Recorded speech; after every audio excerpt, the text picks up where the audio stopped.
with the top of the order coming up for the Bulldogs. Kelsey Kennedy leading off.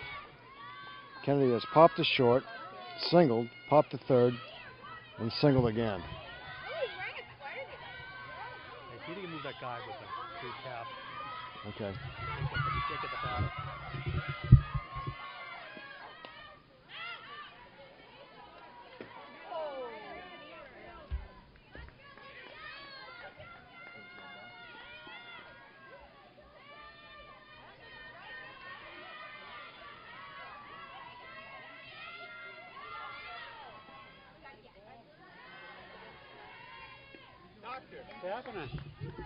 Okay, the ball 1-1. First pitch fouled off. Second pitch taken for a ball. 1-1 count on Kennedy. Yeah.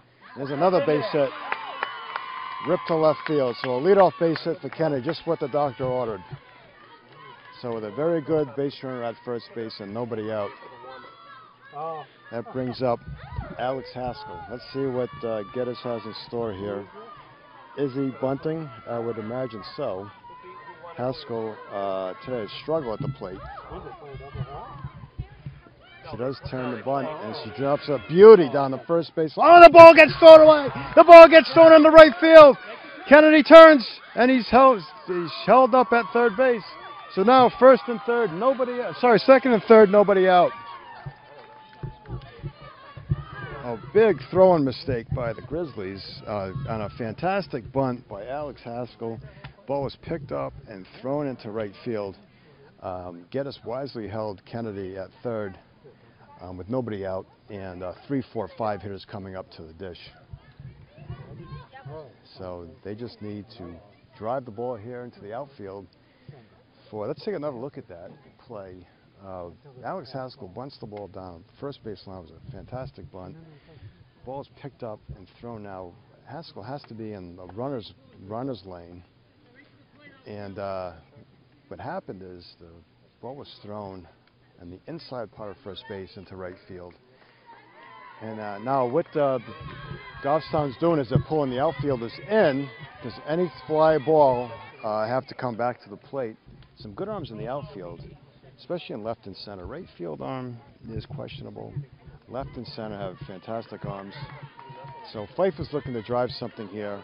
Nobody out, second and third, tie game. And the ball taken high and away. Can't pitch around Fife with the hard-hitting A-Bat on deck. Huge spot in the game here.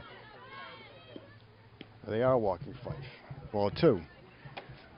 They appear to be walking Fife and trying to force him out at the plate. I'm going to question that strategy, because A-Bat has been right on top of things today. And she takes another pitch for a ball. That looked a good pitch. Fife is asking where she can stand in order to try to reach one, possibly that's not thrown.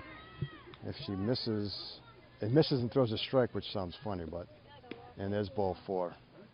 Now, Federation rules, I thought you could just say you're going to walk them in. So here we go. Bases loaded, nobody out. Infield and outfield come in for Ashley Abad.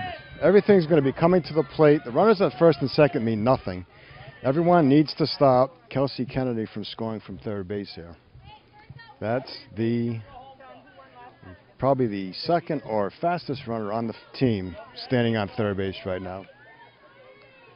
I don't know if I'd bring the outfield in this much. If Mike could get a scan around and show where the infield is playing. They are playing very deep for the hard-hitting Ashley Abad. It's imperative that Kennedy stays on the bag, anything hit in the air, so she doesn't get doubled up and is able to score easily. And the pitch taken for a strike.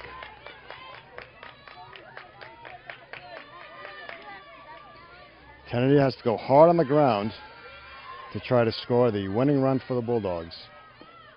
And she punches one foul behind the backstop. So quickly down 0-2. Ashley Abad, the junior second baseman and number 4 hitter for the Bulldogs. And it's popped up. That's an infield fly, if it's fair. So Abad is out on a pop-up.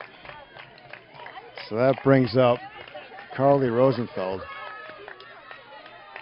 the senior captain, chance to win the game for the Bulldogs.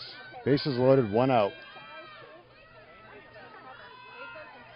Huge out for the Grizzlies. And ball taken high, 1-0.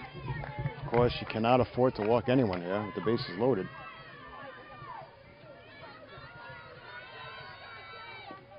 Ball 2, 2-0.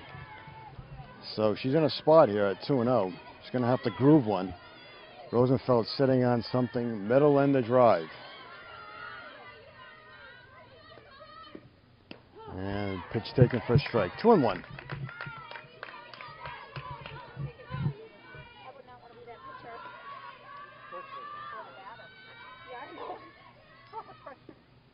And there's a fly ball. Way back, way back. And the catch is made. And there's the play at the plate. And the Bulldogs have won it in 10 innings on a sacrifice fly ball by Carly Rosenfeld, which scores the winning run for Bedford. Just a fantastic game. Kudos to both teams, both Goffstown and Bedford, for an excellent effort. All 3 pitchers today did a fantastic job of keeping their teams in the game. Just an all-around great game to watch. But Bedford, on the strength of bases loaded, nobody out in the bottom of the 10th inning, after an infield pop-up by Abad, Carly Rosenfeld, the senior captain, comes up huge with a fly ball to center field that scores Kelsey Kennedy easily and gives the Bulldogs a huge win here. Now, Bedford coming into the game 7-6. This brings them to 8-6 with 2 very winnable games coming up.